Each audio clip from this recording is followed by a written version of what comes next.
Olá, patriotas, até que enfim mesmo, é questão de comemoração. O Senado resolveu se manifestar. Rodrigo Pacheco, presidente do Senado, resolveu falar algo ao STF. Veja esse vídeo. Mas somos capazes de dizer que nós não admitimos retrocesso na autonomia do Banco Central, não admitimos retrocesso na capitalização da Eletrobras, não admitimos retrocesso no marco legal do saneamento. Esse é o papel do Congresso Nacional, de buscar identificar o que é melhor para o país, independente do governo que ali esteja. E a Constituição Federal, William, dá um manual claro do que é a responsabilidade de cada poder. A Constituição Federal, que foi concebida pelo Poder Legislativo, porque é o poder legitimado pelo voto popular de 594 parlamentares, é o caminho para nós identificarmos que ali, como primeira instituição reconhecida, é o Poder Legislativo, com a sua existência, a sua organização e suas atribuições, e igualmente o Executivo e o Judiciário. A Constituição define o papel de cada qual. E há uma diferença muito clara entre Executivo, Legislativo e Judiciário que eu gostaria de destacar, que embora o Executivo também decorra da vontade popular da eleição de um presidente e de um vice-presidente, a formação do Poder Executivo se dá por ato do presidente, que escolhe os seus ministros, suas equipes, suas estatais. Mas no Legislativo não, no Legislativo os 594 são votados nos 4 cantos do Brasil e a expressão que existe na Constituição de que todo poder emana do povo, isso se dá de maneira verdadeira e legítima pelo Poder Legislativo que define leis, regras e alterações constitucionais no nosso país. Viu? E ao Judiciário cabe, evidentemente, resolver os conflitos como última instância. Não há que se admitir qualquer tipo de revisão pelo Poder Legislativo de decisões judiciais concebidas no Supremo Tribunal Federal. Como não há a mínima possibilidade de se permitir ao Supremo Tribunal Federal ou qualquer instância judiciária que formate as regras e as leis do país, porque isso cabe legitimamente ao Poder Legislativo brasileiro. Então, a Constituição nos dá o caminho exato do que precisa ser feito para que o Brasil encontre aquilo que é o mantra e dogma de uma Constituição, que é a separação dos poderes, que devem conviver de maneira harmoniosa, com uma relação de diálogo entre os poderes, mas um reconhecendo o seu próprio papel, sem invadir o papel do outro. Essa é a receita mais perfeita para que a união e a pacificação se façam presentes no Brasil para o enfrentamento das crises verdadeiras. Definitivamente, nós não podemos nos permitir, nesse momento, criar qualquer tipo de crise falsa ou de crise desnecessária entre os poderes, e tudo quanto eu puder fazer como presidente do Senado para poder garantir que não haja nenhum tipo de aresta entre os poderes, eu farei, porque eu tenho responsabilidade com o país. Inclusive, quando necessário for, de me recolher e deixar de me pronunciar para evitar polêmica. Mas nós não podemos deixar de afirmar aquilo que a Constituição nos impõe, aos meus colegas senadores, que é o Congresso Nacional o dever de zelar pela atividade legislativa, porque isso exclusivamente nos cabe por uma razão simples. Nós somos votados e eleitos pelo povo brasileiro. Viram, gente? Acabou com o ministro do STF. Na verdade, mandou para todos eles, Gilmar Mendes, e principalmente para o Barroso e Alexandre de Moraes, que querem a todo momento interferir e usurpar o poder legislativo, sendo que os senadores são votados pelo povo brasileiro. E foi como ele disse, todo o poder emana do povo.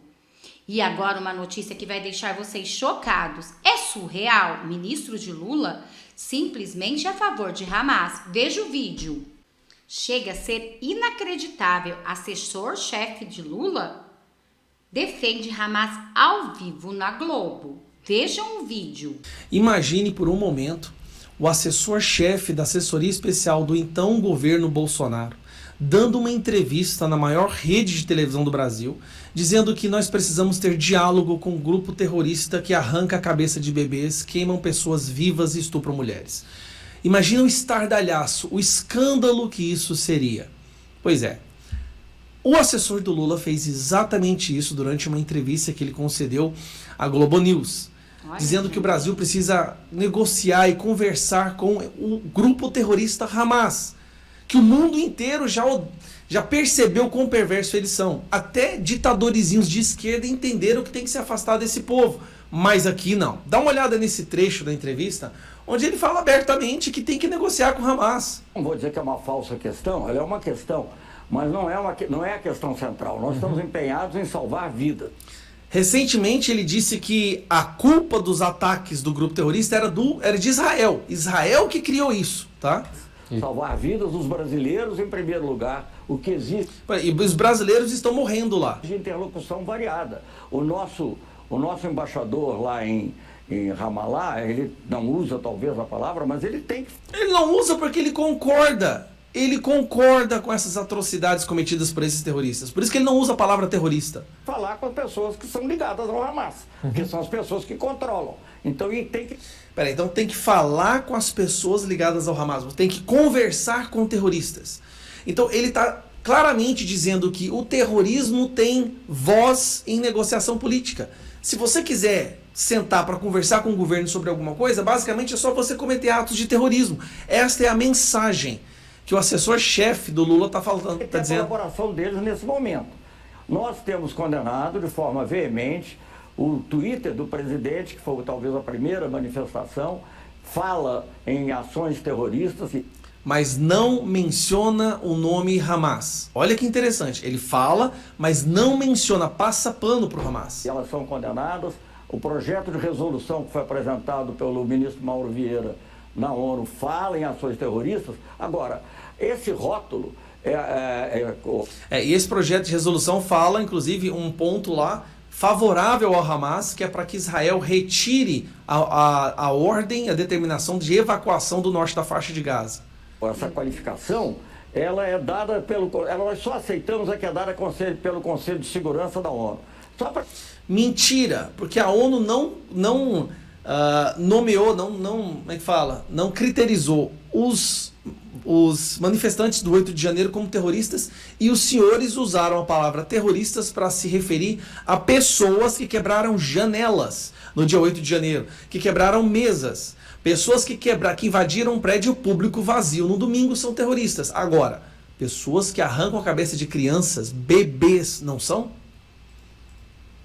Para dizer para vocês, porque, digamos, as pessoas apreciam mais a opinião de europeus ou de outras pessoas, por exemplo, a Noruega não classifica de terrorista. Por quê? Até porque precisa negociar se ela quiser obter a paz. Então tem que negociar com o terrorista. É isso que ele está falando. Olha que absurdo. Lembre-se que a Noruega que fez o acordo de Oslo, que foi o primeiro acordo que deu esperança de uma paz na região. A Turquia, que é membro da OTAN, aliás a Noruega também não classifica. Aliás, a Turquia... Mas a Turquia é de maioria árabe. A Turquia, a maioria concorda com o que eles fazem. A Turquia vai até mais longe. Ela é um país com forte presença muçulmana e os representantes do Hamas são recebidos na Turquia. Não estou defendendo que essa é a prática certa, não. Tá sim. Eu só estou querendo dizer que isso é uma coisa que não é tão simples. Veja bem, eu lembrava outro dia uma colega de vocês aí na Globo News que quando eu era ministro da outra vez havia uma grande pressão para taxar as Farc como organização. Agora ele sai em defesa da Farc, que sequestrava e matava pessoas durante décadas. Olha o argumento dele. O argumento dele é que a Farc virou um partido político. Então o Hamas pode vir a ser um partido político. É o partido político dos decapitadores de crianças. Pelo amor de Deus. Esse cara, ele é o assessor-chefe da assessoria especial do Lula. Ele é assim, extremamente próximo ao Lula, extremamente importante do governo. Ele fala em nome do Lula. A mensagem que ele está falando é: nós não vamos chamar o Hamas de terrorista. Olha só, até a Farc que o povo pedia para chamar de terrorista, a gente não chama, hoje ele é um partido. Terrorista. por que o Brasil não faz? Porque o Brasil não faz, porque a ONU não define dessa maneira. Mas a ONU definiu os manifestantes do dia 8 de janeiro como terroristas para que toda a imprensa nacional e todo mundo da esquerda os chame de terrorista? Olha de Meu Deus do céu, gente, esse governo nosso está passando vergonha demais. E aí vem um decreto que eles publicaram no dia 11 de setembro, fechando parceria com o Grupo Libertadores da Palestina. Meu Deus, cara, eu achava que ia ser ruim. Eu sabia que ia ser péssimo. Eu só não sabia que ia ser tão sanguinário, tão perverso, tão diabólico como está sendo. É impressionante o que esse governo está fazendo. Realmente, né, gente? Gustavo Gayer tem razão. É muito feio isso que o governo está fazendo. Chega a ser surreal. Eu, Renata, particularmente fiquei horrorizada e sei que cada um de vocês também. Bom, esse foi o vídeo de agora. Espero que vocês tenham gostado. Peço para vocês se inscreverem no canal e também deixa aqui nos comentários de qual cidade você está falando. e como está a sua cidade no 3º mandato de Lula. Muito obrigada a todos, eu vou ficando por aqui. Notícias Top daqui a pouco volta com mais notícias, mais reacts e mais vídeos para vocês.